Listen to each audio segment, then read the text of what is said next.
आज हम आपको एक ऐसी ही असली घटना की सैर पर ले जाने वाले हैं। एक ऐसी रहस्यमयी खोज जिसने इतिहास को दोबारा जिंदा कर दिया। कहानी है नामीबिया के उस सुनसान रेगिस्तान की, जहां दूर दूर तक ना कोई पेड़, ना पानी, बस उड़ती हुई गर्म रेत और वीरानी। लेकिन इसी वीरानी के नीचे छुपा था एक खजाना। नहीं नहीं, कोई कल्पना नहीं, एक असली खजाना। 500 साल पुराना एक पुर्तगाली जहाज जो समुद्र में नहीं बल्कि रेगिस्तान में मिला, और वो भी हीरों की धरती पर। साल था 1908। नामीबिया के एक हिस्से में एक जर्मन खोजी जकारियस लेवाला हीरों की तलाश में खुदाई कर रहा था। तभी उसे वहां की जमीन में कुछ चमकती हुई चीजें मिली, और वो थे हीरे। इस खबर ने जैसे पूरे यूरोप में तहलका मचा दिया। लोग झोले उठाकर रेगिस्तान की ओर दौड़ पड़े। देखते ही देखते उस इलाके में डायमंड माइनिंग शुरू हो गई। सरकार ने उस जगह को फॉरबिडन जोन घोषित कर दिया, यानी एक ऐसा इलाका जहां आम इंसान का जाना मना था। लेकिन किसी को अंदाजा नहीं था कि उस हीरे की धरती में असली खजाना कुछ और ही था। कई सालों बाद जब वहां माइनिंग फिर से शुरू हुई, तो मजदूरों को खुदाई के दौरान कुछ अजीब चीजें मिली। लकड़ी के टुकड़े, धातु की नलियां और कुछ ऐसा जो बहुत पुराना लग रहा था।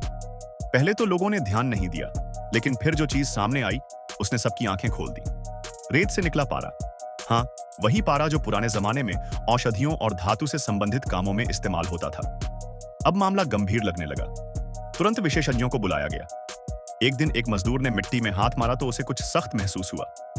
जब उन्होंने उसे निकाला तो वो था एक भारी आधा गोल तांबे का इनगट, यानी तांबे की एक ईंट। उस पर बना था एक रहस्यमयी त्रिशूल जैसा चिन्ह। ये कोई आम धातु नहीं थी और ना ही ये कोई सामान्य खोज।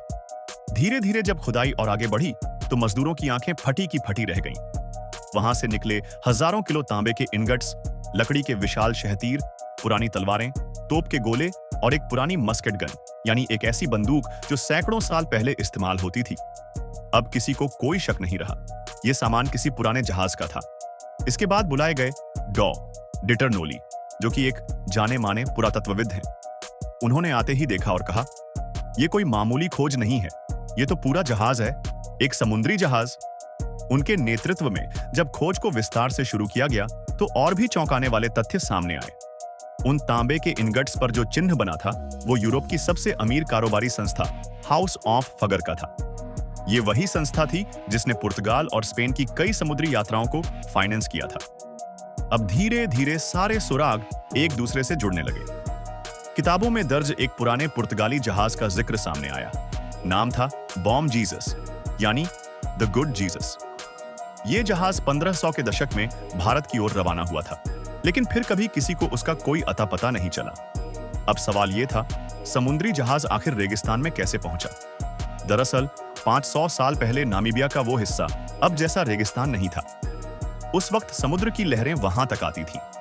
माना जाता है कि एक दिन जब यह जहाज तेज तूफान में फंसा तो बहकर अफ्रीका के पश्चिमी तट की ओर चला आया, और फिर जैसे जैसे समय बीतता गया समुद्र पीछे हट गया और यह जहाज रेत में दफन हो गया।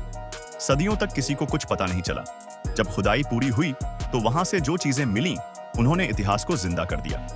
40,000 पाउंड तांबे के इनगट्स, 100 से ज्यादा हाथी दांत, सोने चांदी के सिक्के, खगोलीय यंत्र, नाविकों के कपड़े, तोप, तलवारें, खाना पकाने के बर्तन और भी न जाने क्या क्या। इतना सब देखकर वैज्ञानिकों और इतिहासकारों को अंदाजा हुआ कि यह सिर्फ एक जहाज नहीं था, बल्कि 16वीं सदी की एक पूरी व्यापारिक दुनिया का प्रतिनिधि था।